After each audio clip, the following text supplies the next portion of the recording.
Make a quick video kind of on my daily bag that I'm using right now. It is heating season, but we've had a pretty mild heating season in Boston. So I've been doing some plumbing calls too. I got a couple miscellaneous tools. I do have another plumbing bag. I've seen a lot of people do videos on what they carry in their bag. I thought it'd be interesting. So pretty much just regular screwdrivers, fat flathead, this little skinny flathead I use to clean a lot of stuff on steam boilers, a lot of the tappings and stuff like that. They're just regular screwdrivers. The Milwaukee, a lot of their stuff's nice. Screwdrivers doesn't really matter too much to me. I have another set for my plumbing bag, but it's nice to have all the same brand. I carry one pipe wrench in my bag, just like an offset. It just happens to be offset. That's the one I carry, just if I can't get it apart with channel locks. Bought this recently, mostly because it was a smaller size. They're from Weha. They're not bad. Some electrical tools, and I liked them because they were small, so they'd fit in the bag good. Pretty decent quality. If anything, they're a little too sharp. Sometimes they nick up the wire, but I'm sure they'll wear down with time. These scissors, I haven't got much use out of them. They're actually not as sharp as I hoped they would be. Definitely not for cutting sheet metal, but I knew that when I bought them. Kind of just use them for cutting miscellaneous stuff, but they're cool to have. They work decent. I carry a kind of medium-sized channel lock, a large channel lock. I can do most like small gas piping and stuff with that. Carry one pair of snips. I don't carry right and left. I just carry one in each bag. 6-in-1. This one still has all the bits in it, which is great. Yellow paint marker for when I'm doing mega press on gas, which is every once in a while. I'll probably lose it before I get a chance to use it again, but hopefully not. This little non-contact voltage tester, I love it. My wife bought it for me. It's got a nice flashlight on it, but no batteries right now. For the most part, I use my meter to check for voltage anyways. I don't really sure I trust those things. I always carry a little bottle of leak detector. I really like this Better Bubble stuff. It's a lot better. It's less watery than the other stuff. It kind of hangs around better. So that stuff I like a lot. One of my coworkers showed me it. Carry like a brass brush, bristle brush, just for cleaning shit off, and it's not too hectic on anything like a steel brush would be, but it'll still get some crap off. This magnet's definitely saved my ass a few times. And my thermostat driver. A lot of the thermostats we carry, all you need is a 6-in-1. You don't need any of these small tools, but in case you had one, it's nice to have. RTV, again, saved my butt a few times just for temporary fixes.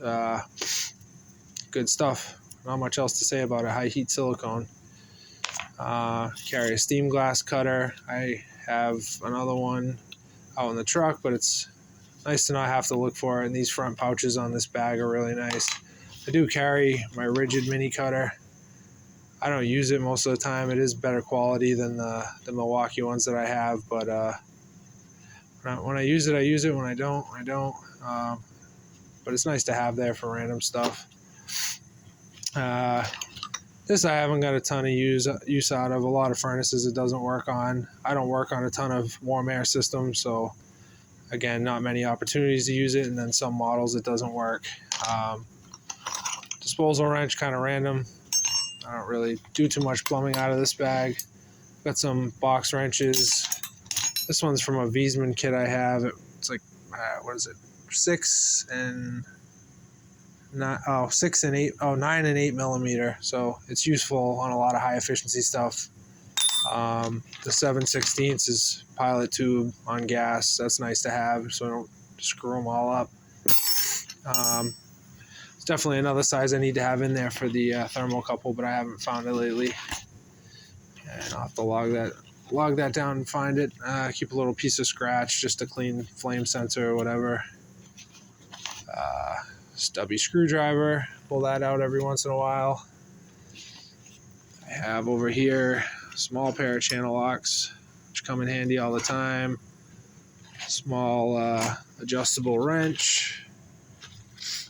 Not high quality, but I've had it for years. Right angle bit for the impact, or even sometimes you can just use it with a screwdriver if need be. And a little inspection mirror, which this thing has the balls when, especially when checking soldering and the backside of anything, or just looking for a leak. I definitely want to get a bigger one for looking at stuff, but that one has helped me a bunch of times. These are pretty funny, actually. I ordered these off Amazon. I didn't expect them to be as small, and with this angle on the handles, I thought they'd be really useful for grabbing straight at something, but they're just like comically small. You can barely even use them on anything, but they're cool. I've found a use for them once or twice already, so this is good for furnace. I think Klein makes this. It's 1/4 inch and 5/16 ratcheting offset wrench. That's really useful when you're working on flame sensors or any of that crap that's just like impossible to reach. Another random, see, I think this was supposed to be for a thermocouple, but that's not even the right size. So I got to get this junk out of my bag and get just the right sizes in there. That was kind of the whole point of this bag, was to pretty much just have what I use in it. And as always, when you get busy, you end up with crap in there that's not supposed to be. And then on the side, I have a magnetic jumper, regular long ass jumper, some crimpers for like crimp connections, and I think some fuses in there. That's all. I think tips and more tips for different, high efficiency boilers. What do they call them? Like I call them just star bits, but the Torx heads. And sometimes I'll have my meter. Most of the time I just clip it to this bag, but I like to bring it in at night so it's not sitting out in the cold. Again, it's been pretty mild, so kind of just left it clipped to my bag lately. Up here, I think these are some extra meter leads. I need to actually get rid of those. And this might be, no, that's an 8mm too. That's not what I'm looking for thermocouple. This might be it right here, this 3/8. I'm going to keep that handy and probably take a few of these things out. This needs to come out. This needs to come out. And this other small ratchet that I'm not using. 3/8 I'm going to use. 10mm I'm going to take out. That's good on high efficiency too. That's why I always end up with junk in my bag. I can't make up my mind. I have this little pouch. I just carry zip screws for like if I do a water heater, if I have to rip a vent off a boiler to look at the flue, put it back together. Try to keep my tape measure on here. Let's see. Grill lighter and some more extra leads. I think some different testing leads in there too, but yeah, in this bag back here, I don't really want to rip it all out, but I got some different ones.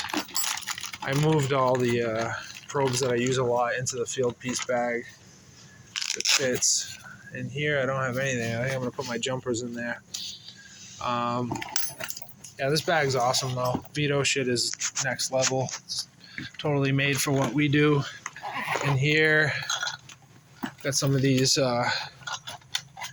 quick gauges that you can just hook up to a boiler drain. I keep 2 of them just to make sure if one of them is inaccurate. But if I don't trust the gauge on a boiler, I'm not sure of what it's saying, I always pop these on. Lifesavers. A little bit of Centrotherm lube. I guess that's good to have in there. And just some miscellaneous wires and connectors and stuff. Try not to gain too much junk in my bag, but it happens.